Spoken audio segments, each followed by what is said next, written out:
Hello learners, welcome to our channel the learners lab. आज जो chapter शुरू कर चुके हैं ऑलरेडी, जो क्लास 9th की ज्योग्राफी का जो थर्ड चैप्टर है उसकी एक वीडियो तो मैंने डाल दी है। ये सेकंड वीडियो, उसका सेकंड पार्ट है। इसमें चैप्टर पूरा कंप्लीट हो जाएगा। तो हम ड्रेनेज सिस्टम की बात कर रहे थे, जिसमें द हिमालयन ड्रेनेज सिस्टम की, हिमालय की जितनी रिवर्स हैं हिमालयन सिस्टम की, वो हमने पार्ट 1 में ही डिस्कस कर ली थी। अब जो पेनिनसुलर रिवर्स हैं, और वो पेनिनसुला मतलब जो इंडिया का जो नीचे वाला पार्ट है, इसमें जितनी भी रिवर्स हैं, ये वाला जो पार्ट है इसको बोलते हैं इंडिया का पेनिनसुला। अब इसमें जितनी रिवर्स हैं वो जिस जगह पे ड्रेन करती हैं, जो उनका ड्रेनेज बेसिन है, उसके बाद जो उनकी ट्रिब्यूटरीज़ हैं वो किस जगह पे जाके वो ओशन में जाके मिलती हैं, तो वो बे ऑफ बंगाल में मिलेंगी या फिर वो अरेबियन सी में मिलेंगी। ये सब चीज़ें हम इस वाले पार्ट में डिस्कस करेंगे। तो शुरू करते हैं। The main river divide in peninsular India is form by the western Ghats. जो वेस्टर्न घाट हैं, जो ये वाला जो वेस्टर्न घाट का जो पार्ट है, ये मेन वाटर डिवाइड की तरह काम करता है। अब वाटर डिवाइड क्या होता है, मैंने आपको पिछले पार्ट में बताया था कि जैसे एक यहाँ पे कोई एक माउंटेन है या फिर माउंटेन रेंज है, तो इसमें क्या होता है ना, दोनों तरफ से माउंटेन पे दोनों तरफ से रिवर्स निकलती हैं। अगर एक रिवर इस तरफ से ऐसे बह रही है या फिर एक रिवर इस तरफ से बह रही है, तो ये है ना कि इनके बीच में ये माउंटेन एक डिवाइड की तरह काम करेगा। तो इस रिवर का जो पानी है वो इस वाले पार्ट में यूज़ होगा। बस इस वाले जो इस तरफ के जो लोग रहते हैं वो इस रिवर का पानी यूज़ करेंगे, रिवर नंबर 1 का। और जो इधर का पार्ट है, इसमें रिवर नंबर टू के जो रिवर नंबर 2 के जो लोग हैं, इस तरफ के जो लोग हैं, वो रिवर नंबर 2 का पानी यूज़ करेंगे। तो ये एक तरीके से बेसिन होता है। ये रिवर नंबर 1 का बेसिन ये वाला हो जाएगा, रिवर नंबर 2 का बेसिन ये वाला हो जाएगा। इन दोनों ड्रेनेज बेसिन को जो बीच में से डिवाइड करते हैं, उस एरिया को कहते हैं वाटर डिवाइड।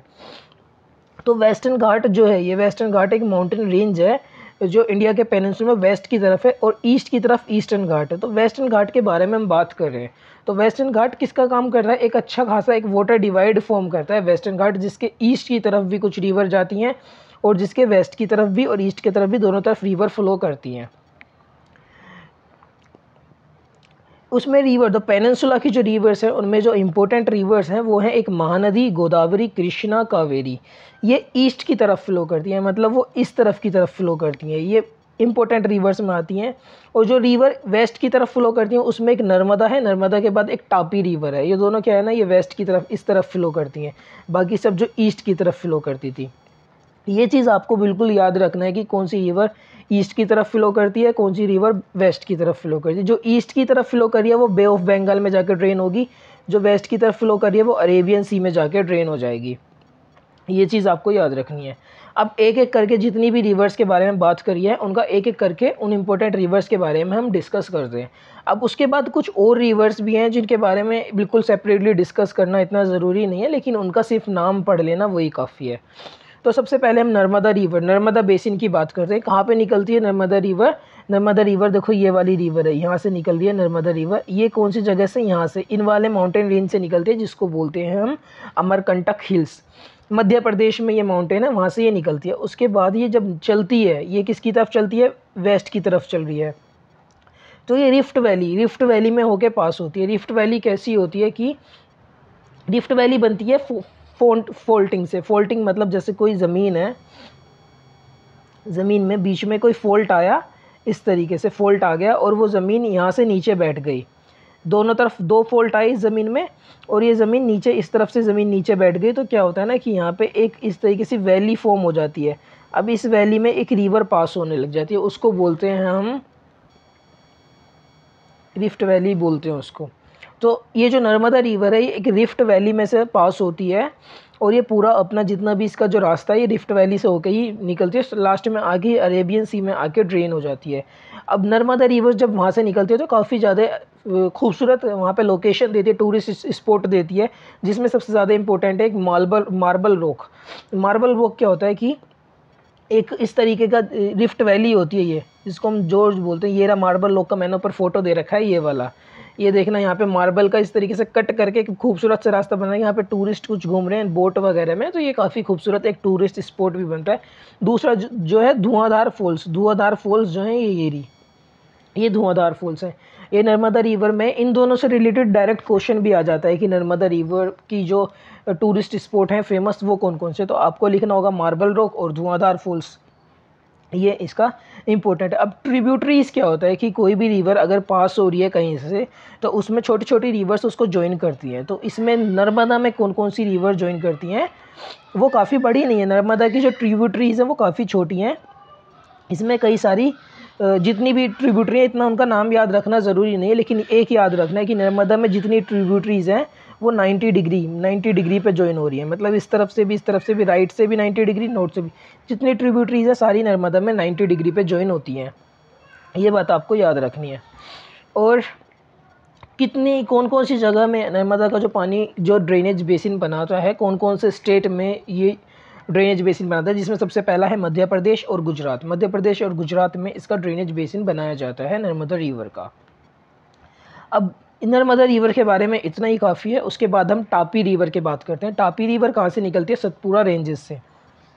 देखिए ये है तापी रिवर, ये वाली। अब मैं इसमें कलर चेंज कर लेता हूँ ताकि आपको भी परेशानी ना आए। ये है तापी रिवर। ये किस जगह से निकलती है, सतपुड़ा रेंज, जहाँ से ये तापी रिवर निकलती है ये सतपुड़ा रेंज से होके निकलती है।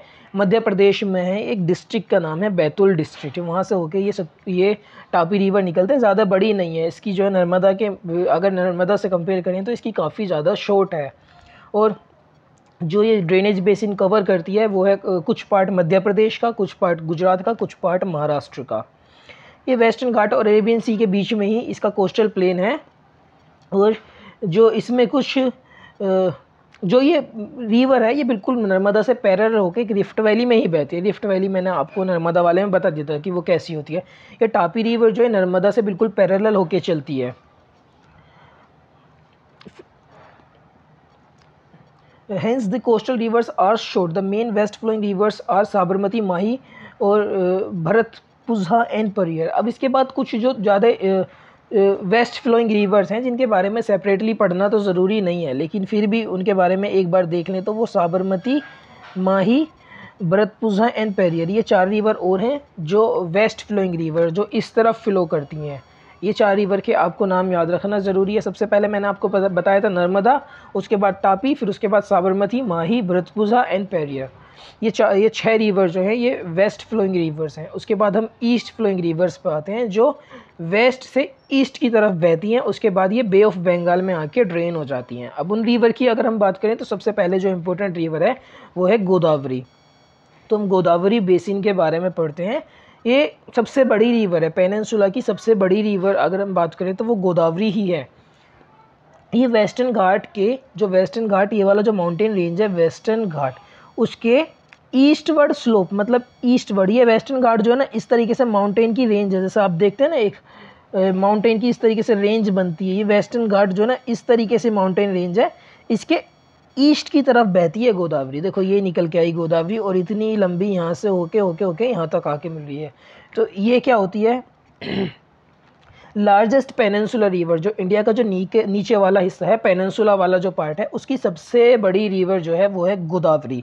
कहाँ से निकलती है, ये जगह है जहाँ से ये निकल रही है, नासिक डिस्ट्रिक्ट, महाराष्ट्र में ये जगह है। इसकी लेंथ अगर हम बात करें तो 1500 किलोमीटर है और ये आके ड्रेन हो जाती है बे ऑफ बंगाल में। इसका जो ड्रेनेज बेसिन है, मतलब जो इसका रिवर जिस जगह पे ड्रेन हो रहा है, जिस जगह पे यूज़ में आ रहा है, वो भी सबसे बड़ा है। पेनिनसुला रिवर में सबसे बड़ा ड्रेनेज बेसिन इसका ही है, जिसमें कवर करता है महाराष्ट्र का जो 50% पूरा महाराष्ट्र है वो सिर्फ गोदावरी रिवर से ही कवर होता है।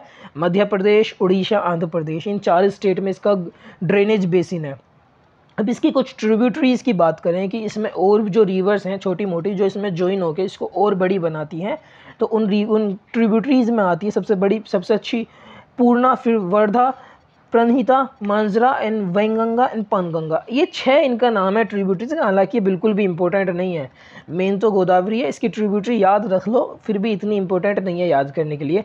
अगर आप यूपीएससी के प्रोस्पेक्टस से पढ़ रहे हैं या फिर किसी भी कॉम्पिटेटिव एग्जाम के उससे पढ़ें तो आपको याद रखना ज़रूरी है, लेकिन अगर आप क्लास 9th में हैं तब आप याद ना भी रखो तो भी चलेगा।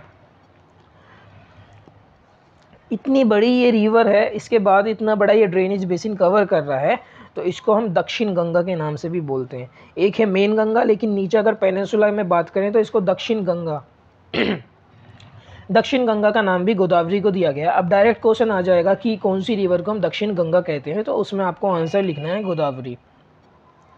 अब इसके बाद थर्ड इंपॉर्टेंट रिवर जो आती है वो है महानदी।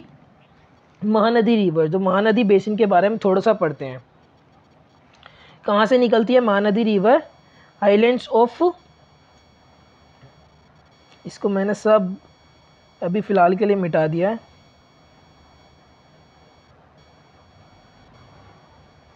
महानदी के बारे में बात करते हैं।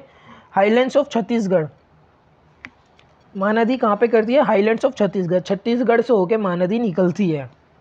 उसके बाद ये उड़ीसा में फ़्लो करती है और बे ऑफ बंगाल में आके ड्रेन हो जाती है। छत्तीसगढ़ से निकली ये रही महानदी। कलर में इसका चेंज करता हूँ,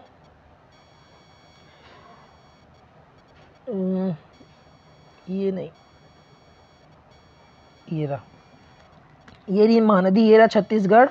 महानदी छत्तीसगढ़ से निकली, उड़ीसा में बहते हुए, यहाँ पे उड़ीसा वाला पार्ट है, ये रहा उड़ीसा। उसके बाद जो ड्रेन कर रही है बे ऑफ बंगाल में, बे ऑफ बंगाल में आके ये ड्रेन कर रही है। तो ये महानदी का है कि छत्तीसगढ़ से निकलेगी, उड़ीसा में होते हुए बे ऑफ बंगाल में ड्रेन कर देगी। ज़्यादा बड़ी रिवर नहीं है, 860 किलोमीटर की ये सिर्फ रिवर है। उसके बाद ये ड्रेनेज जो बेसिन है, जहाँ जहाँ पे इसका ड्रेनेज बेसिन है वो है महाराष्ट्र, छत्तीसगढ़, झारखंड एंड उड़ीसा। ये 4 इसके ड्रेनेज बेसिन है। महाराष्ट्र का कुछ पार्ट, महाराष्ट्र का सिर्फ कुछ पार्ट, ईस्ट वाला पार्ट महाराष्ट्र का, ज़्यादा वो नहीं, छत्तीसगढ़, झारखंड, उड़ीसा में काफ़ी ज़्यादा पार्ट ये कवर करती है महानदी रिवर। उसके बाद जो नेक्स्ट इम्पोर्टेंट रिवर है वो है कृष्णा रिवर। ये कहाँ से निकलती है? महाबलेश्वर से निकलती है और 1400 किलोमीटर का इसका रास्ता है। महाबलेश्वर, कृष्णा रिवर, ये रही कृष्णा रिवर, ये है। ये महाबलेश्वर से होते हुए निकली और 1400 किलोमीटर का ये रास्ता कवर करके बे ऑफ बंगाल में जाके ड्रेन हो जाती है। इसके बाद इसकी कुछ इंपॉर्टेंट ट्रिब्यूटरीज का नाम है तुंगाभद्रा, कोयाना, घटप्रभा, मूसी, भीमा। ये जो है ये कृष्णा रिवर की कुछ इंपॉर्टेंट ट्रिब्यूटरीज है। इसके बाद जो इसका ड्रेनेज बेसिन है, किस किस जगह पे ये आके ड्रेन हो रही है, वो है महाराष्ट्र, कर्नाटका एंड आंध्र प्रदेश। अब हम रिवर की बात कर रहे हैं ना, रिवर में आपको सबसे पहले क्या याद रखना है? जितनी भी रिवर है सबसे पहले याद रखना है कि किस जगह से ये निकल रही है। सेकंड चीज़ उसकी याद रखनी है किस किस स्टेट से होकर ये गुजर रही है। थर्ड चीज़ इसकी याद रखनी है कौन से ओशन में, अरेबियन सी या फिर बे ऑफ बंगाल में किस जगह पे जाके ये ड्रेन हो रही है। फोर्थ चीज़ इसकी याद रखनी है क्या क्या इसका ड्रेनेज बेसिन है। फिफ्थ चीज़ इनकी याद रखनी है कि इनकी ट्रिब्यूटरीज़ कौन कौन सी हैं। बस ये 5-6 चीज़ हैं इनके बारे में, इससे ज़्यादा इनको कुछ याद नहीं रखना। उसके बाद कुछ टूरिस्ट स्पॉट, कोई रिवर में मेन फेमस टूरिस्ट स्पॉट है तो वो भी याद रख लेना आप, तो यही काफ़ी होगा। इसके बाद कावेरी रिवर की हम बात करते हैं। तो कावेरी, इसमें CAUVERY रख रखा है, लेकिन आप इसमें कंफ्यूज मत होना, यही कावेरी रिवर है। ब्रह्मगिरी रेंज, एक जो माउंटेन रेंज है ब्रह्मगिरी, वेस्टर्न घाट में है। ये वेस्टर्न घाट को ही कई अलग अलग नाम से अलग अलग स्टेट में जाना जाता है। तो उसमें एक ब्रह्मगिरी रेंज है वेस्टर्न घाट में, वहाँ से ये निकलती है और ये है ना ईस्ट की तरफ बह के बे ऑफ बंगाल में आके ड्रेन हो जाती है तमिलनाडु में इसे होते हुए ये बे ऑफ बंगाल में आके ड्रेन हो जाती है। 760 किलोमीटर का इसका सिर्फ रास्ता है। अब इसके बाद जो इसकी मेन ट्रिब्यूटरीज हैं वो हैं अमरावती, भवानी, हेमावती, काबिनी। अब जो ड्रेनेज किस किस जगह पे ड्रेन करती है, ड्रेन्स पार्ट जो है इसके कर्नाटका, केरला एंड तमिलनाडु, यही इसका इम्पोर्टेंट है। और जो मैंने इसमें अंडरलाइन कर रखे ना, हेडलाइट हाईलाइट कर रखी हैं, आपको वही नोट्स बनाने हैं। तो आप वही सब चीज़ें इसमें लिखना। मेन क्या लिखना? नाम, किस जगह से होकर गुजर रही है, ट्रिब्यूटरीज कहाँ पे ड्रेन हो रही है और ड्रेनेज बेसिन। ये 4-5 चीज़ें सिर्फ आप नोट्स में इन्वॉल्व करोगे, उसके सिवा कुछ ऐसे इन्वॉल्व करने की ज़रूरत है नहीं। अब इसके बाद कुछ इम्पोर्टेंट रिवर्स, इसके बाद है ना कुछ इम्पोर्टेंट रिवर्स इसमें, एक सेकेंड,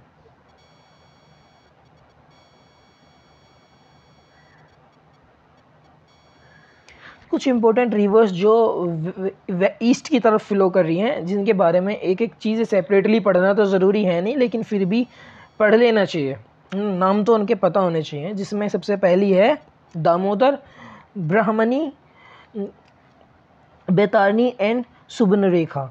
अब 9th क्लास के पर्सपेक्टिव से देखा जाए तो ये इम्पोर्टेंट है नहीं, लेकिन अगर आप किसी कॉम्पिटिटिव एग्ज़ाम की तैयारी कर रहे हो तो उसमें आपको आगे जाके इन सब चीज़ों को भी, इनके बारे में भी काफ़ी चीज़ें पढ़नी पड़ेंगी।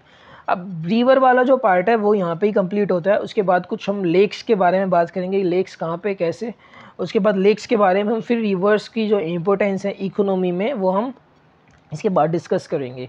तो लेक्स में अगर हम लेक की बात करें तो सबसे पहले हमें क्या याद आता है? लेक वर्ड सुनते ही सबसे पहले हमें कश्मीर याद आता है। कश्मीर में डल लेक है, वूलर लेक्स है, हाउस बोट, शिकाराज, ये सब चीज़ें हमारे एकदम दिमाग में घूमती है, जिसमें हम बोटिंग कर रहे हैं, स्विमिंग कर रहे हैं और कोई वाटर का गेम खेल रहे हैं। तो ये लेक्स के बारे में जब भी हम पढ़ेंगे तो हमारे दिमाग में सबसे पहले ये सब चीज़ें ही घूमती हैं, क्योंकि लेक्स में सबसे ज़्यादा यही चीज़ें होती हैं। उसके बाद अब लेक, सबसे ज़्यादा लेक्स कहाँ पर है? श्रीनगर में, नैनीताल में। ये सबसे ज़्यादा इसलिए फेमस है क्योंकि यहाँ पे काफ़ी अच्छी टूरिस्ट प्लेसेस हैं।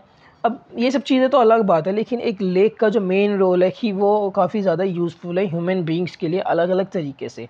अब इंडिया में कितनी लेक हैं? इंडिया में तो बहुत सारी लेक हैं। अब उन लेक के बारे में अगर हम पढ़ें तो अलग अलग साइज़ की हैं, अलग अलग करैक्टरिस्टिक्स हैं, कोई कैसे बनी है, कोई किस चीज़ से बनी है, कोई हमेशा पानी से भरी रहती है, कोई कुछ महीने के लिए सूख जाती है, कोई अलग अलग तरीके की लेक्स हैं, अलग अलग तरीके से वो बनती हैं। अब इस वाले चैप्टर में लेक्स के बारे में इतना तो नहीं बताया कि लेक कितने टाइप की हैं, किस तरीके से बनते हैं। हाँ, थोड़ा बहुत इसमें बता रखा है। कुछ लेक्स क्या बनती हैं कि जहाँ पे ग्लेशियर की वजह, जब ग्लेशियर होता है, बर्फ़ जब पहाड़ से फिसल के चलता है तो वो जगह जगह पे क्या करता है कि एक होल टाइप बना देता है, लेकिन जब वो बर्फ़ पिघल जाता है तो उन्हीं होल्स में पानी भर जाता है, तो उनको बोलते हैं ग्लेशियल लेक। ऐसी लेक्स काफ़ी पाई जाती हैं। जो माउंटेन रेंजेस है, जो हिल स्टेशन वगैरह हैं, उनमें ग्लेशियर की बनी हुई लेक्स काफ़ी पाई जाती हैं। अब उसके बाद जो सेकंड टाइप की लेक है वो ऑक्सबो लेक है। अब आपने देखा होगा कि रिवर जब चलती है, इससे पिछले वाले पार्ट में मैंने बताया था कि रिवर जब चलती है तो मींडरिंग करती है। मींडरिंग कैसे करते हैं? एक सेकेंड। अब कोई रिवर ऐसे ऐसे करके चल रही है, इसको बोलते हैं मींडरिंग करना। मींडर करती है रिवर, एक जगह पे एकदम सीधी ऐसे नहीं चलती कभी भी। रिवर क्या है, एकदम मेंडर करके चलती है। तो जब वो मींडर करती है तो इस तरीके से क्या होता है कि बीच में से कहीं ना कहीं वो टूट जाती है और इस तरीके से उसका कोई पार्ट इस तरीके साइड में बन जाता है अलग से। तो वो ऐसी कोई लेक बना देती है, इस तरीके की लेक। मतलब कि कोई रिवर मेन यहाँ से जा रही है, ऐसे कोई रिवर जा रही है और उसकी कोई लेक यहाँ पे ऐसे लेक बन गई, यहाँ पे ऐसे लेक बन गई। इस तरीके की लेक, रिवर जो बड़ी रिवर होती है उनके आसपास हमें देखने को मिल जाती है, उनको बोलते हैं हम ऑक्सबो लेक्स। अब ऑक्सबो लेक का जो एग्जांपल है, एक फेमस लेक है लेक चिलिका, इंडिया में ही है। ये एक फेमस लेक चिलिका, पुलिकैट और कोलेरू लेक, जो ये लेक्स हैं ये सब एक ऑक्सबो लेक के ही एग्जांपल्स हैं। अब लेक्स जो है ना, कुछ तो लेक्स क्या होती हैं, कुछ सीजनल लेक्स भी होती हैं कि कुछ 12 महीने उनमें पानी नहीं होता, कुछ महीने उनमें पानी होता है, कुछ महीने नहीं होता। और कुछ लेक्स ऐसी भी हैं, जैसे सीजनल लेक्स में एग्जांपल हो गया सांभर लेक जो है राजस्थान में, जिसमें से काफ़ी ज़्यादा सोल्ट बनाने के काम में भी वो आती है। सांभर लेक के बारे में एक चीज़ ही फेमस है कि वो लेक सोल्ट वगैरह काफ़ी ज़्यादा, वो उससे सोल्ट का प्रोडक्शन काफ़ी होता है, नमक बनाने के वो काम आती है सांभर लेक राजस्थान में। वो एक सीजनल लेक है। अब कुछ फ्रेश वाटर लेक भी, जो हिमालयन रीजर्स हैं, जो पहाड़ी इलाके जो हिमालय के हैं, उसमें कुछ उसमें जो लेक्स बनती हैं उनको बोलते हैं फ्रेश वाटर लेक्स, क्योंकि उसका जो पानी होता है फ्रेश होता है। वो आइस, आपने देखा होगा पहाड़ों पे बर्फ़ तो पड़ती है, बर्फ़ क्या पिघल के कई जगह जगह पे लेक्स बना देती है, झील बना देती है, तो उसमें फ्रेश वाटर होता है। तो वो लेक पानी फ्रेश वाटर की होती है, वो पानी पीने के यूज़ में भी आ सकती है उनमें। तो वो ज़्यादातर हिमालयन रीजन में ही बनती हैं।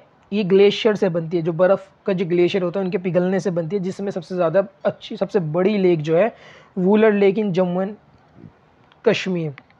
अब जम्मू और कश्मीर तो अलग हुए, लेकिन ये वूलर लेक जो है कश्मीर में है। ये एक टेक्टोनिक एक्टिविटी से बनी है। वो आगे जाके टेक्टोनिक एक्टिविटी से कैसे बनती हैं वो लेक वाले चैप्टर में अच्छे से बताया जाएगा, लेकिन अभी फ़िलहाल इतना ही याद रखो। डल लेक, भीमताल, नैनीताल, लोकताल और बरापानी, ये सब इंपॉर्टेंट फ्रेश वाटर लेक्स हैं इंडिया की। जितनी भी फ्रेश वाटर लेक्स हैं इनमें सबसे ज़्यादा इंपॉर्टेंट यही हैं, जिसमें सबसे ज़्यादा इंपॉर्टेंट डल लेक और वुलर लेक जो कश्मीर में है, ये सबसे ज़्यादा इंपॉर्टेंट है लेक्स में। लेक्स का जो यूज़ है, सबसे बड़ा जो यूज़ है इनका है इलेक्ट्रिसिटी जनरेट करने में। तो इलेक्ट्रिसिटी जनरेट करने के लिए क्या करते हैं, डैम्स बना देते हैं। डैम्स बनाए हाइडल पावर जनरेट करने के डैम्स बनाते हैं। डैम्स का जो दूसरा पार्ट होता है, जैसे डैम, एक सेकेंड, जैसे यहाँ पे मैं कहता हूँ कोई रिवर ऐसे बहती हुई आ रही है, तो यहाँ पे इस तरीके से एक डैम बना दिया गया है, तो यहाँ पे रिवर का पानी धीरे करके फ्लो हो रहा है। तो इस जगह पे एक लेक बन जाएगी, इस जगह पे एक लेक बन जाती है, जिसको बोलते हैं हम हाइडल पावर लेक। ये किसकी वजह से बन रही है, डैम की वजह से बन रही है। तो ऐसी लेक में सबसे ज़्यादा फेमस जो नाम है वो है गुरु गोबिंद सागर भाखरा नांगर प्रोजेक्ट के नाम से भी इसको जाना जाता है। ये बात आपको याद रखनी है। लेक्स की जो वैल्यूज़ होती है ना, सबसे ज़्यादा वैल्यूज़ क्या होती है, ये फ्लड को रोकता है। मतलब कि कोई रिवर का फ़्लो बहुत हैवी है, जैसे कोई रिवर बड़ी हैवी फ़्लो कर रही है, इससे ये लगता है कि आगे कोई यहाँ पे कोई विलेज है, ये कोई विलेज है, इसमें आके ये फ्लड कर देगी, बाढ़ आ जाएगी यहाँ पे। तो क्या करते हैं ना, यहाँ पे अगर डैम बना होता है तो इस कोई ऐसी जगह जहाँ पे हर साल ही बाढ़ आ रही है, हर साल ही वहाँ पे जितने लोग हैं परेशान हो रहे हैं, तो उस गवर्नमेंट क्या करती है, उस जगह से पहले कोई डैम बना देती है, जिससे वो धीरे धीरे पानी फ्लो करवाती है। फिर उसकी वजह से क्या होता है कि ये जगह के जो लोग हैं इनमें बाढ़ आने से बचे रहते हैं जब इस डैम की वजह से। तो इसमें क्या है, रिवर का जो डैम जो होता है ना, डैम क्या करता है, रिवर के जो फ्लड के चांसेस हैं उसको कम कर देते हैं। Lakes are great value of regulate the flow of river during heavy rain, it prevents flooding and during the dry season. अच्छा, यहाँ पे तो लेक का बताना है कि लेक कैसे फ्लड को रोकती है। एक सेकेंड, कि कोई रिवर है, कोई रिवर का हाई प्रेशर है, कोई रिवर हाई प्रेशर है, तो हाई प्रेशर की वजह से, वैसे जो मैंने डैम वाला एग्जांपल दिया था वो भी बिल्कुल ठीक था कि यहाँ पे एक डैम है, यहाँ पे ये लेक बना देते हैं, आर्टिफिशियल लेक बन जाते हैं यहाँ पे रिवर के बाद में, जिसकी वजह से यहाँ के लोग आराम से फ्लड की वजह से बचे रहते हैं। लेकिन ऐसा भी होता है कि जैसे ये रिवर ऐसे करके आ रही है, बहुत हाई प्रेशर है इसका, यहाँ पे कोई लोग, कोई विलेज है यहाँ पर, तो यहाँ के लोगों को हमेशा फ्लड की वजह से परेशानी झेलनी पड़ती है। तो क्या होता है कि एक आर्टिफिशियल, अगर यहाँ पे बीच में, रिवर के बीच में, रिवर के फ्लो के बीच में कोई लेक हो जाए, यहाँ पे कोई लेक बन जाए, तो क्या है ना, रिवर का पानी सारा का सारा इस लेक की वजह से इस लेक में चला जाएगा और यहाँ पे फ़्लो कम हो जाएगा। तो ऐसे भी लेक का क्या काम होता है, लेक काफ़ी ज़्यादा इंपॉर्टेंट है किसी भी जगह को फ्लड से बचाने के लिए। काफ़ी रिवर्स जो होती हैं उनके बीच में लेक आ जाती है, तो उसकी वजह से रिवर का फ़्लो काफ़ी कम रहता है, तो आगे की लेक के इधर वाले जो पार्ट होते हैं उनमें कभी भी बाढ़ नहीं आती, किसकी वजह से, लेक की मदद से। ये क्या करती है, क्लाइमेट को, लेक की वजह से क्लाइमेट जो होता है ना वो हमेशा मॉडरेट रहता है, काफ़ी अच्छा क्लाइमेट रहता है। उसके बाद ये नेचुरल ब्यूटी प्रोवाइड करती है, खूबसूरती प्रोवाइड करती है। टूरिज़्म, लेक के आसपास क्या करते हैं लोग बाग, काफ़ी ज़्यादा टूरिस्ट स्पॉट बना देते हैं, स्विमिंग और बोट वगैरह का सिस्टम काफ़ी ज़्यादा वहाँ से, एक जो जिस स्टेट में जो सी भी एक अच्छी सी लेक होगी, वहाँ के जो स्टेट का जो गवर्नमेंट है वो काफ़ी ज़्यादा प्रॉफिट कमाती है लेक की वजह से, काफ़ी ज़्यादा नेचुरल ब्यूटी वहाँ पे लेक प्रोवाइड करते हैं। रिक्रिएशन करने लोग बाग क्या करते हैं, हॉलीडेज़ वगैरह में कोई अच्छी सी लेक के पास ही जाते हैं अपने आप को रिक्रिएट करने। अब उसके बाद क्या है, roles of river in the economy. Economy में मतलब रिवर का क्या रोल है, रिवर क्या एक नेचुरल रिसोर्स है। उसके बाद रिवर जहाँ पे भी होती है उसके आसपास ही कोई बड़ी बड़े जो शहर हैं हमेशा वो रिवर के पास ही बसते हैं। क्या होता है कि लोग चाहते हैं कि जहाँ पे भी वो रहें वहाँ पे पानी काफ़ी फ्रेश हो, पानी की वजह से कोई प्रॉब्लम ना हो, तो लोग क्या करते हैं कि रिवर के पास ही रहना पसंद करते हैं। तो एक रिवर का जो इकोनॉमी है, इकोनॉमी में काफ़ी ज़्यादा एक रिवर का काफ़ी बड़ा योगदान रहता है। अब रिवर से दूसरा यूज़ क्या है, इरीगेशन, खेती वगैरह में रिवर का पानी काफ़ी यूज़ होता है, इरीगेशन में, नेविगेशन में, हाइड्रो पावर, बिजली बनाने में रिवर का काफ़ी ज़्यादा यूज़ होता है। तो ये रिवर की इकोनॉमी में काफ़ी ज़्यादा इंपॉर्टेंस है। अब रिवर में पोल्यूशन भी काफ़ी होता है, जैसे डोमेस्टिक यूज़ में जितना हम पोल्यूशन क्रिएट करते हैं हम रिवर में ही ड्रेन कर देते हैं। अब उसके बाद municipal, industrial and agriculture demand for water, municipal में, इंडस्ट्री में और एग्रीकल्चर में काफ़ी डिमांड होती है पानी की, तो क्या करते हैं रिवर में से ही पानी करते हैं, जिसकी वजह से रिवर का जो एक लेवल है वो नीचे पहुँच जाता है। और इसके बाद हम सीवेज और जो इंडस्ट्री का जो वेस्ट है वो सब रिवर में ही ड्रेन करते हैं, जिसकी वजह से रिवर का पोल्यूशन काफ़ी ज़्यादा हाई हो जाता है। अब रिवर में क्या होता है ना कि एक लेवल तक रिवर अपना पोल्यूशन खुद ही कम करती है, खुद ही उसको एसिमुलेट करती है, लेकिन अब इतना ज़्यादा पोल्यूशन हम ड्रेन कर रहे हैं रिवर के अंदर कि वो उसकी जो क्षमता है अपने पोल्यूशन को कम करने की वो भी ख़त्म हो चुकी है। तो गवर्नमेंट क्या करती है, ज़्यादा कोशिश करती है कि कोई ऐसे प्लान लेकर आए, कोई एक्शन प्लान या फिर कोई ऐसी पॉलिसी बनाए जिसकी वजह से कोई रिवर का जो पोल्यूशन है वो कम हो। जैसे गंगा एक्शन प्लान हो गया, यहाँ पे हमारे इंडिया में भी काफ़ी ज़्यादा प्लान है, हालांकि वो इतना वर्क नहीं करते लेकिन फिर भी थोड़ी थोड़ी कोशिश करते हैं। फिर भी अगर रिवर का पोल्यूशन ख़त्म करना है तो वो हम लोगों को ही ध्यान देना पड़ेगा, क्योंकि हम ही उसको पोल्यूट करते हैं, गवर्नमेंट उसको पोल्यूट नहीं करती आके। फ़िलहाल के लिए चैप्टर अभी कंप्लीट होता है। अगर आपको मेरी वीडियोस पसंद आ रही हैं तो वीडियोस को लाइक करें, शेयर करें और चैनल को सब्सक्राइब करें। जितना हो सके चैनल को आप शेयर करें, जिससे काफ़ी सपोर्ट मिलता है, आगे ये चीज़ें कंटिन्यू रहेंगी। फ़िलहाल bye, thank you so much.